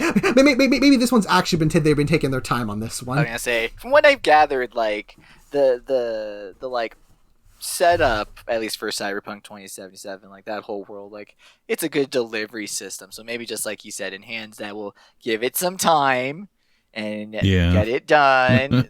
I'm sure like you can get some good stuff out, because even in that game there's some good story elements out of it. So I'm sure it'll be a good fun romp, especially like I said, now with his track record of what he's shown in terms of like dystopic and in terms of like understanding like systemic and societal things. I think he can put a pretty good flashy story into that whole cyberpunk aesthetic. Who knows? Maybe even a giant robot. You don't know. Like, we didn't think we were going to get another Leo Fotio. Like, before we finish off, like, remember, they bring this design back. Like, I cannot believe that the Leo design is now, like, canonically a Star Wars design now, too. But, yeah, like, you never know. You could get some cool shenanigans out of putting Imaishi with some cyberpunk aesthetics. So I'm looking forward to it. I'll be cautiously optimistic about that. Yeah. Always cautious only that. because of the association. Yeah. Yeah. Promare. Overall, it is if anything, it is a tremendously fun time to just sit and watch, and even on repeats, it is still just a very, no matter if like how all of the rest of the like the ideas and the thematic elements that they bring up, no matter like how exactly they handle them, like overall, like just the fact that that they pull the fact that it works off as effectively as it can, and it is just so immensely enjoying to just watch and listen. And it's just it's something, it's one where I was like, because right now in terms of like favorite triggers, it's like this and Gridman are very connected as like second favorites behind Kill la Kill, but both for very different reasons. It's like like Gridman, I really appreciate kind of like the style, like the slow paced style for a lot of it, and like the actual like the background story, like the deep background story of what it's trying to go for. And then Promare is just for just the absolute like insanity and like enjoyment piece of it. So it's like I don't know which at this point I don't know which one I like more overall, and which like it's like, what do I want more? Do I want more of something serious, like a serious analysis, or do I want just like fun? And it's like sometimes I want one or the other. So it's like, yeah, these are two, like these are kind of like the ones of everything of like of what trigger it if anything, it is a perfect like summation of why Trigger, even at its like most mixed, always does something that you want to watch and you want to sit down and engage yourself in some way. Yeah, you either get some deep character introspection or you get balls to the wall action and animation flair. So yeah, very very much it's kind of gives me Oracle vibes. It's like, oh hey, these are the two main principles of our series. It's like, yeah, with Gridman and Promare you kind of get that sort of two sides of what really excels it from the studio in terms of like all of their shows and stuff. I feel like I should say like, yeah, this is my favorite Studio Trigger thing, but by default I guess it kind of is. Hey, we're by default, we'll take it. Yeah, by default, woo! It reminded me a bit of the only Gynax stuff I'd ever seen was Evangelion and Gurren Lagann, but what you were saying, Stefan, reminded me of why I think those two became my favorite. A, because they're both like 26 episodes, they're pretty short. My attention span isn't great, so it's hard for me to watch anime sometimes, but like Evangelion, if I want to feel sad, I put that on. Gurren Lagann, if I want to feel happy and hopeful, I'll put that on. And Promare sits very neatly next to Gurren Lagann, and like I just want to enjoy sights, sounds. I just want to see incredible art. I just want to feel good and like pumped up and powerful. Promare is a great movie for that. It perfectly sets up its characters in like the first 10-15 minutes, and it's so easy to just rewatch this movie. It is effortless to just go through it again. Yeah. Someday I'll catch up and check out their other stuff, but I feel like even when I do, Promare will still sit pretty high up on my favorite stuff. Join us, Chris. Join us. I'll say at the very least, watch Kill la Kill, because not only because again it's another Imaishi, but You'll right get the now full it is. Line. But and also right now it is still like at this point I have seen all of Trigger, like not counting the Gynax stuff. I've seen all of Trigger's projects, and Kill la Kill is still at the top. Like it blows my way. It blows my mind how much better that show gets every time I go back to rewatch. Like it is like there's so many like it's a very much a first rewatch of being not as much as Promare, but it's in a first rewatch of like. This is dumb, but this is really fun. And then you go back and just being like, oh, this is like one of the most intimately well-structured and well-paid-off television series I've ever seen.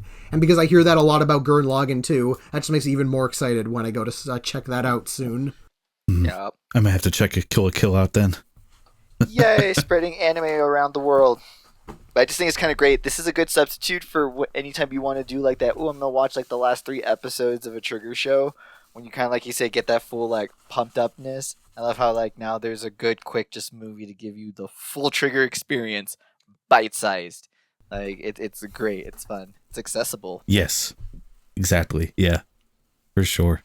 So yeah, I think. Oh, go ahead. Oh, I was just going to say, have your grandma watch Promare. Have all the grandmas watch Promare.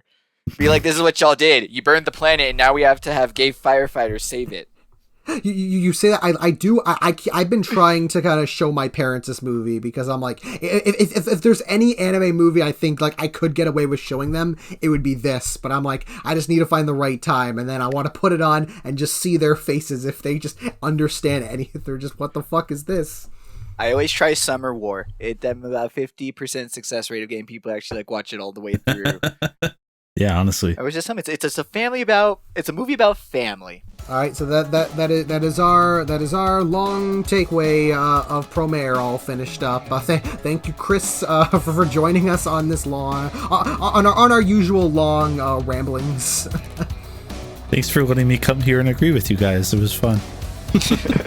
Always a blast. When boss. you do Gurren Lagann, I want to come back though. Ooh. We'll have you. Do you have plans for Gurren Lagann? So yes, we will, and I'll invite you back. Yeah, I don't think we had like said that, but yeah, we definitely plan to since because we had mentioned before that Trigger does own the rights for Panty and Stalking and Gurren Lagann again. So once we get through like the lineup of the Trigger animations, we're gonna go back and have a rewatch through of Panty and Stalking and Gurren Lagann, just bring it full circle. Yep, and join us next time where we'll be discussing. I don't know if again it's going to be in 1 part or 2. You're going to see, but at this point in time, the final 2 recent Trigger projects, BNA, Brand New Animal, and SSSS Dynazenon. Dynazenon. But we got to talk about furries first, so let's get that over with.